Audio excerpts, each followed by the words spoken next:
friends, assalamu alaikum and vanakkam. Welcome to Ya's cooking channel. இன்னைக்கு என்ன video பார்க்க போறோம் அப்படினா இட்லி மாவை வச்சு இன்ஸ்டன்ட்டா கார குழி பணியாரம் எப்படி செய்யறதுன்னு சொல்லிட்டு பார்த்தலாம். நீங்க இப்பதான் நம்ம சேனல் பார்க்கறீங்க அப்படினா Subscribe பண்ணிக்கோங்க. கூடவே பெல் ஐகான் இருக்கு. அதை கிளிக் பண்ணி ஆல் ஆப்ஷன் கொடுத்து வச்சுக்கோங்க. அப்பதான் நான் போடுற வீடியோஸ் எல்லாம் நோட்டிஃபிகேஷன் வரும். இப்போ நம்ம வீடியோக்குள்ள போலாம்.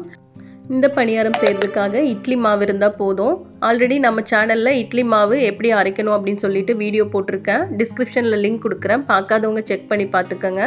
அந்த ஒரே அளவுகளோட தான் நான் மாவு அரைப்பேன். அதுதான் இட்லி, தோசை, பணியாரம் எல்லாத்துக்குமே அதே மாவு தான். தனியான மெஷர்மெண்ட் எல்லாம் வச்சு பணியாரத்துக்கு மாவு அரைக்க மாட்டேன். அந்த லிங்க் வந்து டிஸ்கிரிப்ஷனில் இருக்குது, செக் பண்ணி பார்த்துக்கங்க.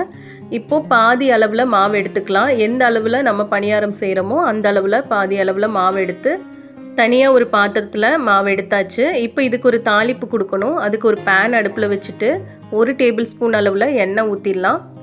எண்ணெய் நல்லா சூடானதும் 1/2 டீஸ்பூன் கடுகு நல்லா பொரிஞ்சதும் 1 டேபிள் ஸ்பூன் கடலைப்பருப்பு, அதோட 1 டேபிள் ஸ்பூன் உளுந்தம்பருப்பு, இது ரெண்டும் போட்டு நல்லா பொரியட்டும். ஒரு பெரிய வெங்காயம் இந்த மாதிரி கட் பண்ணி வச்சுருக்கேன், அதையும் சேர்த்து நல்லா வதக்கி விட்டுடலாம்.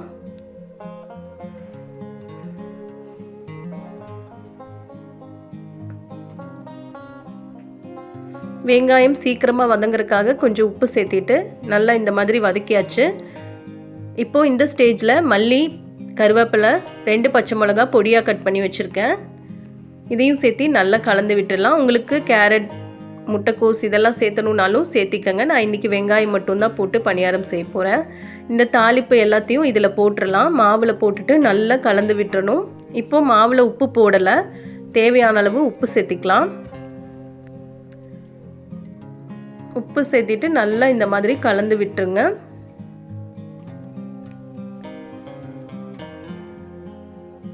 ரொம்ப கெட்டியான பக்குவத்தில் இருந்துச்சு அப்படின்னா கொஞ்சம் தண்ணி ஊற்றி லூஸ் பண்ணிடலாம்.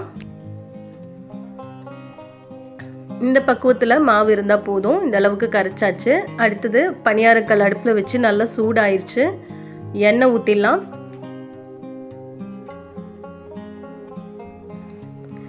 இந்த பணியாரம் ரொம்ப டேஸ்ட்டாக இருக்கும். நாம் சாப்பிடும்போது இந்த உளுந்தப்பருப்பு, கடலைப்பருப்பெல்லாம் இடையே கடிப்படும் போது ரொம்ப நல்லா டேஸ்ட்டாக இருக்கும். எண்ணெய் சூடானதும் இந்த மாதிரி கரைச்சி வச்சுருக்கிற மாவை ஒன்றா ஊற்றிடலாம்.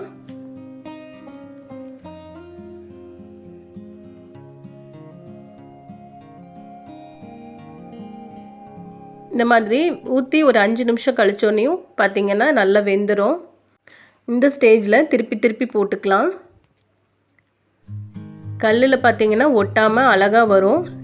நல்லா வெந்துருச்சுன்னா கல்லில் ஒட்டாமல் நல்லா வரும். இப்படி ஃபோக்கில் வந்து உங்களுக்கு திருப்பி போட சிரமமாக இருந்துச்சு அப்படின்னா ஒரு கத்தி எடுத்து அதில் திருப்பி போட்டுக்கோங்க, ஈஸியாக வரும். இந்த மாதிரி கத்தியில் திருப்பும் போது ரொம்ப ஈஸியாக வரும்.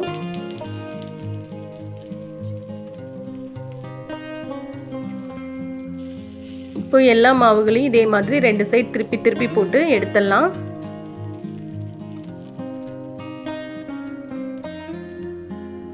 நல்லா செவந்து ரெடி ஆயிடுச்சு. வெளியில் நல்ல மொறுமொறுப்பாகவும் உள்ள நல்ல சாஃப்டாகவும் இருக்கும்.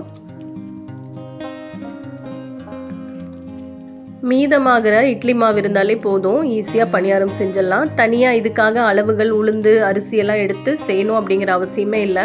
இட்லி மாவு மட்டும் இருந்தால் போதும். இனிப்பு பணியாரம் செய்கிறதுனாலும் செய்யலாம், கார பணியாரம் செய்கிறதுனாலும் செய்யலாம்.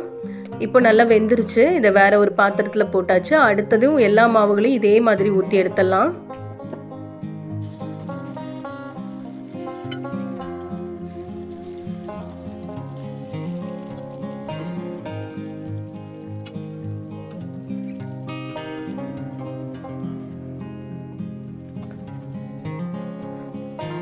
ஃபஸ்ட் டைம் கொஞ்சம் லேட் ஆகும், 2வது டைம் சுடும்போது ரொம்ப ஈஸியாக ரெடி ஆயிரும்.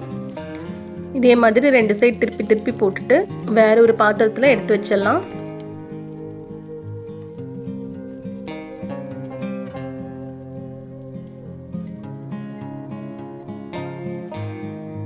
போய் எல்லா பணியாரமும் இதே மாதிரி சுட்டு எடுத்தாச்சு.